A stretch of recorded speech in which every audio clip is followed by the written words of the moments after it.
Hello दोस्तों, KG classes में आपका स्वागत है। आज हम आपको life of John Keats 1795 to 1827 first writing है birth. All the great poets of the early 19th century, John Keats was the last born and the first to die.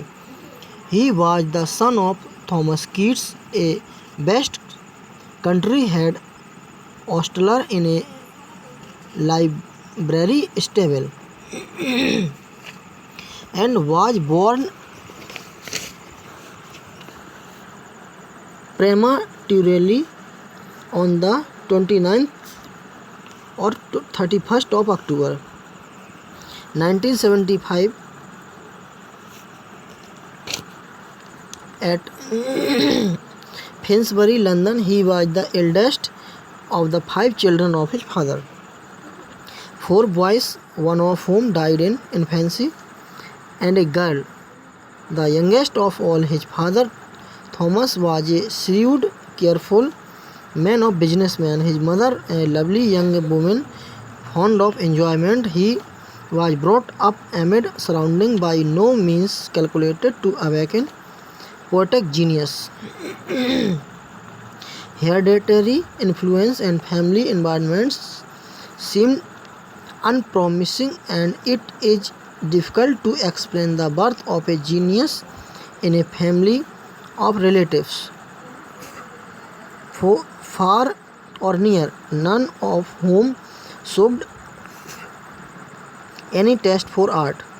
Keats must have been a born genius, otherwise it is only easy to explain the birth of a great poet in the family of an ordinary stable keeper. His education. At first, John and his brother George Keats and Tom Keats were educated at a less expensive private school run by John Clark at Enfield near London, where he remained for 6 years without showing any sign of special interest in intellectual things, but being high-spirited, affectionate, and skilled in outdoor exercise. He was distinguished more for fighting than for study, and his bright, brave generation nature, his fits of vehement passion, rapid change of mood, and extreme sensibility made him popular with masters and boys. His school fellow and friends, Charles Corden Clark, son of Rev. Clark, the headmaster, said of him, he was not merely the favorite of all, like a pet prize fighter for his terrible courage, but his high-mindedness, his utter unconsciousness of mean motion, his placability, his generosity wrought so general a feeling in his behalf that I never heard a word of disapproval from anyone superior or equal who had known him. This was an indication of his future greatness, but not in the realism of literature. Interest in literature. During his last 2 years at school, Keats had developed a great enthusiasm and love for literature, which remained unabated during his 4 years of apprenticeship, and he spent all his leisure during his period in reading books of literature and translating Virgil's Aeneid into English prose. Clark's literary companionship at school and afterwards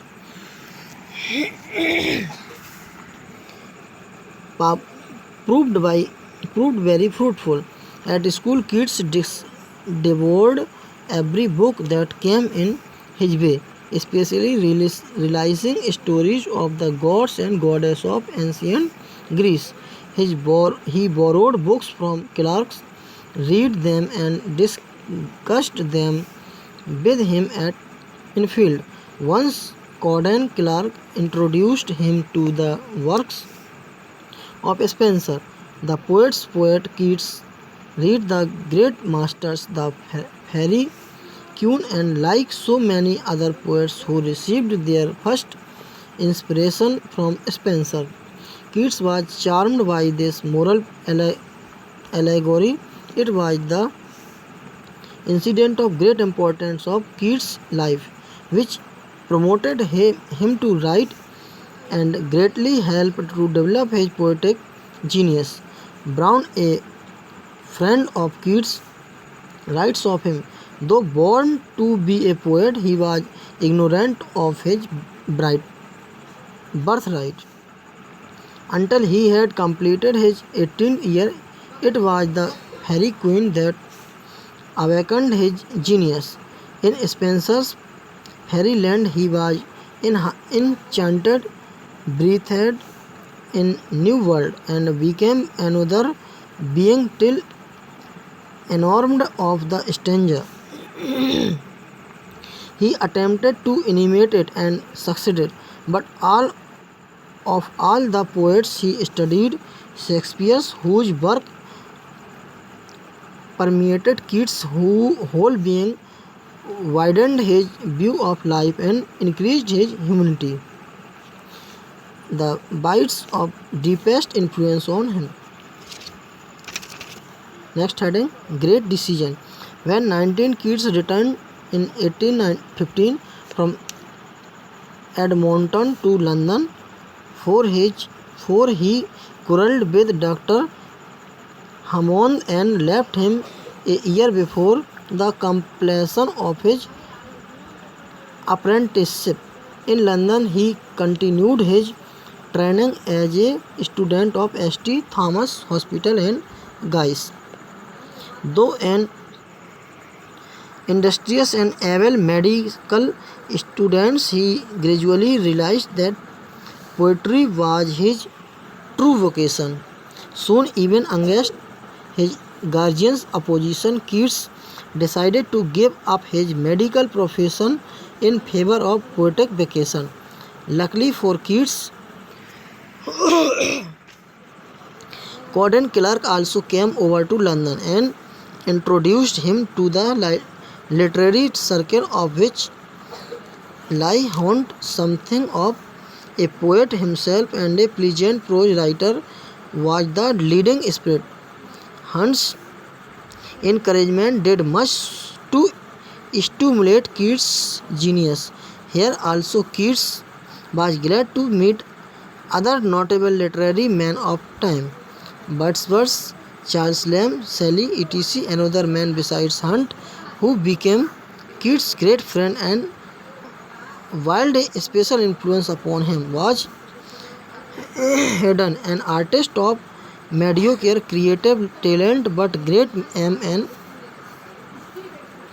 amazing belief in himself and a fine critical faculty. He helped to guide and direct Keats' taste by explanation to him the beauty of the master pieces of Greek sculpture, the Elgin marvels. Keats would have become a successful surgeon by his surprising skill in surgery, but he did not like to rot in a hospital, and the fascination of poetry was to him irresistible.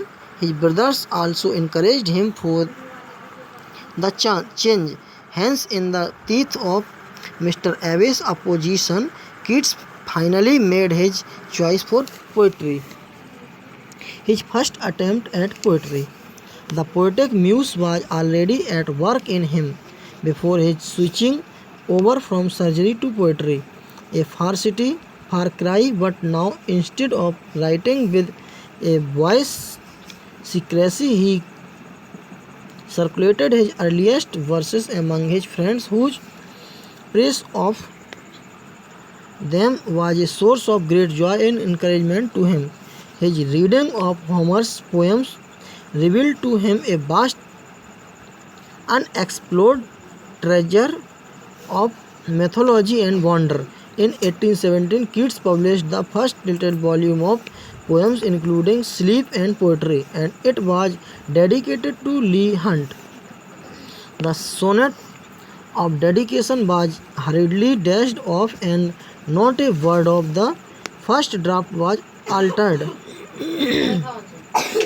There is much in the volume which strikes the key note of the typical in Keats' later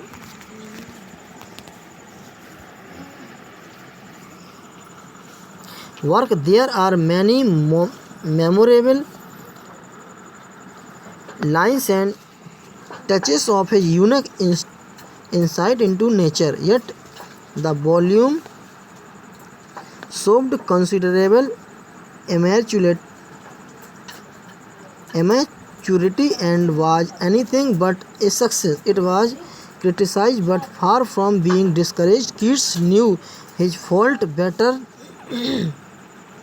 than the critics and felt his power to outgrow them. His friends hadn't advised him to devote himself to the development of his poetic talent by undisturbed study. So Keats went to the isle of Wight in the hope of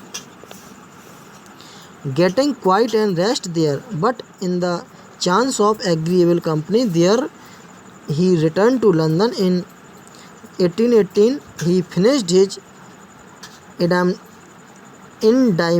Endymion, which was violently attacked by critics, although in its preface he had explained its imperfection.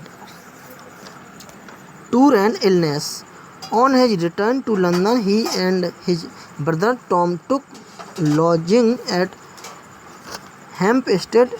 Here he stayed for some time, worried by the illness of Tom. The departure of his brother George to seek his fortune in America depressed Keats' spirit all the more. Moreover, immediately after his undue strain in completing his Endymion, he completed Isabella. As a result of these overstrains and anxieties, he felt compelled to relax himself. So he set on a long walking tour in the north with his friend Charles. So Charles Brown, visiting the English lakes, Dumfries and parts of Ireland and Scotland.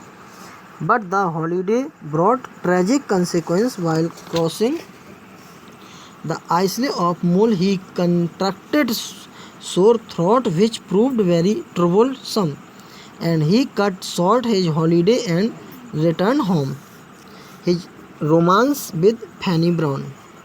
Troubles, however, continued to depress him. He had to render financial assistance to his poor artist friend Haddon, who was in difficulties. His own illness was growing more and more alarming, and above all, he was consumed by an unsatisfying passion for one Miss Fanny Brown, the young and beautiful daughter of neighbor Mr. Brown.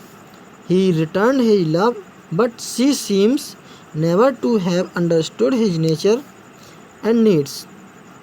His failing health and poverty seems to him to stand in the way of his marriage with Fanny. Consequently, his love throughout brought him restlessness and torment rather than peace and comfort. His tragic end. The tragic end. His last volume of poetry, published in the first month of his illness, was highly admired by reviewer and the public. But Keats did not care much for fame now, for he knew he was fast nearing his end. The only thought was at that time tormenting his soul was that death would separate him from the woman he loved. In spring there was a temporary recovery, but soon the doctors warned him that a winter in England would kill him. His darling Fanny Brown and her mother did all they could do to help him in distress. But all in vain. In September 1820, he left London for Naples, Italy, with one of his most devoted friends, Joseph Severin, a young artist. There, Shelley invited him to stay with him at Pisa, but Keats refused, for they were mere acquaintances and not deep friends, and Keats, as a invalid, did not want to be a burden on Shelley, though Shelley seems to have developed a liking of him.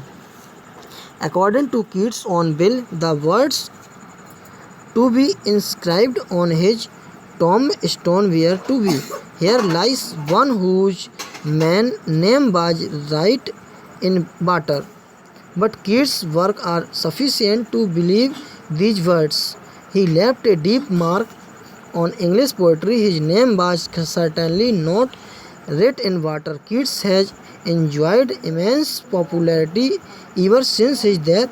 His first memorial was unveiled in the parish church of Hampstead on July 16, 1894, and 1909. In 1909, the house where he died was declared as Keats Shelley Memorial.